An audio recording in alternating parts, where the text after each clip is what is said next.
وبركاته. الحمد لله رب العالمين، والصلاة والسلام على رسوله محمد وعلى آله وأصحابه أجمعين، أما بعد. فقد قال الله تبارك وتعالى في كلامه المجيد والفرقانه الحميد: أعوذ بالله من الشيطان الرجيم. بسم الله الرحمن الرحيم.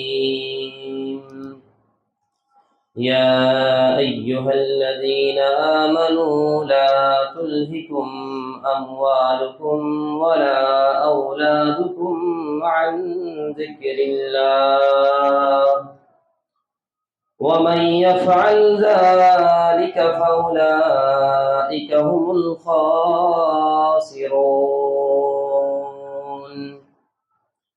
وأنفقوا مما رزقناكم من قبل أن يأتي أحدكم الموت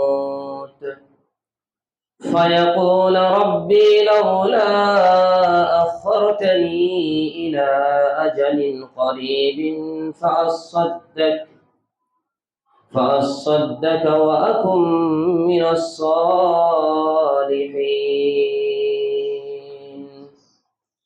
ولن يؤخر الله نفسا إذا جاء أجلها، والله خبير بما تعملون.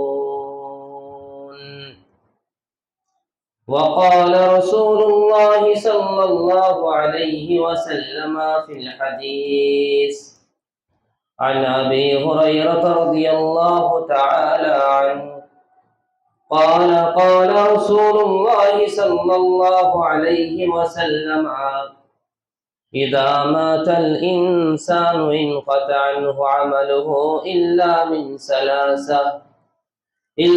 من صدقة جارية أو علم ينتفع به أو ولد صالح يدعو له. رواه البخاري.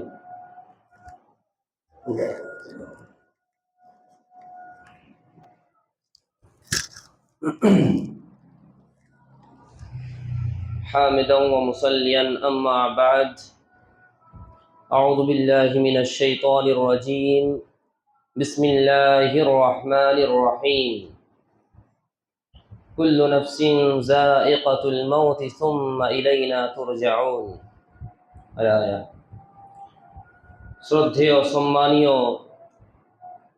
জুমআর মুসল্লিয়ানে কেরাম, প্রশংসা মাত্রই সেই মহান করুণাময় আল্লাহ সুবহানাহু ওয়া তাআলার জন্য, যিনি হলেন রব্বুল আলামিন, যিনি শুধুমাত্র এই পার্থিব জগতেরই নন, বরং যিনি রব্বুল আলামিন তথা সমগ্র জগতের প্রতিপালক, যিনি চন্দ্র জগতের, সৌর জগতের, উদ্ভিদ জগতের যতগুলি জগৎ আমরা জানি বা আমাদের অজানা, সমগ্র জগতের যিনি প্রতিপালক, সেই প্রতিপালকই একমাত্র প্রশংসার যোগ্য। তাই আমরা বলি আলহামদুলিল্লাহ। তারপরে দরুদ ও সালাম বিবর্ষিত হোক প্রিয় নবী মুহাম্মদুর রাসূলুল্লাহ সাল্লাল্লাহু আলাইহি ওয়াসাল্লামের প্রতি, যার দ্বারা আল্লাহ সুবহানাহু ওয়া তাআলা আমাদেরকে ইহদিনাস সিরাতাল মুস্তাকিম তথা সহজ সরল সঠিক পথের দিশা দেখিয়েছেন। আল্লাহুম্মা সাল্লি আলাইহি ওয়া বারিক আলাইহি। সম্মানিত উপস্থিতি, আপনাদের সম্মুখে পবিত্র কোরআনুল কারীমের কিছু আয়াত এবং হাদিস শরীফ থেকে একটি হাদিস পরিবেশন করেছি, যার সারমর্ম হলো প্রত্যেকটা নফসকে, প্রত্যেকটা প্রাণীকে যার জন্ম হয়েছে, যে সৃষ্টি হয়েছে, তাকে একদিন ধ্বংস বা মৃত্যু গ্রহণ করতেই হবে। তাই আল্লাহ সুবহানাহু ওয়া তাআলা পবিত্র কোরআনুল কারীমের মধ্যে বারবার এই কথাটি স্মরণ করিয়ে দিয়েছেন তার বান্দাদেরকে, তার সৃষ্টিদেরকে, যে কুল্লু নাফসিন যায়িকাতুল মাউতি সুম্মা ইলাইনা তুরজাউন। আল্লাহ সুবহানাহু ওয়া তাআলা একাধিকবার বলেছেন বান্দারা, বিশেষ করে মানুষ এবং জিনকে, যে প্রত্যেকটা নফসকে প্রত্যেকটা প্রাণীকে মৃত্যুর স্বাদ গ্রহণ করতেই হবে। আর এখানেই শেষ নয়, আল্লাহ সুবহানাহু ওয়া তাআলা বলছেন সুম্মা ইলাইনা তুরজাউন, এরপরে তোমাদের সকলকে আবার আমার কাছেই ফিরে আসতে হবে। সম্মানিত উপস্থিতি, কাফেরেরা, জাহান্নামীরা কিয়ামতের দিবসে হাসরের ময়দানে আফসোস করে বলবে কুনতু তুরাবা, যদি আমরা মাটি হয়েই থেকে যেতাম, যদি আমাদেরকে কবর থেকে আর উঠতে না হতো, হাসরের ময়দানে যদি আমাদেরকে জমা না হতে হতো, তাহলে কতই না ভালো হতো। তারা আফসোস করতে থাকবে এটা, যে আমরা দুনিয়ার বুকে কোরআনে বর্ণিত, হাদিসে বর্ণিত জান্নাত জাহান্নামকে বিশ্বাস করিনি, কবরের আযাবকে বিশ্বাস করিনি, হাসরের ময়দানকে বিশ্বাস করিনি।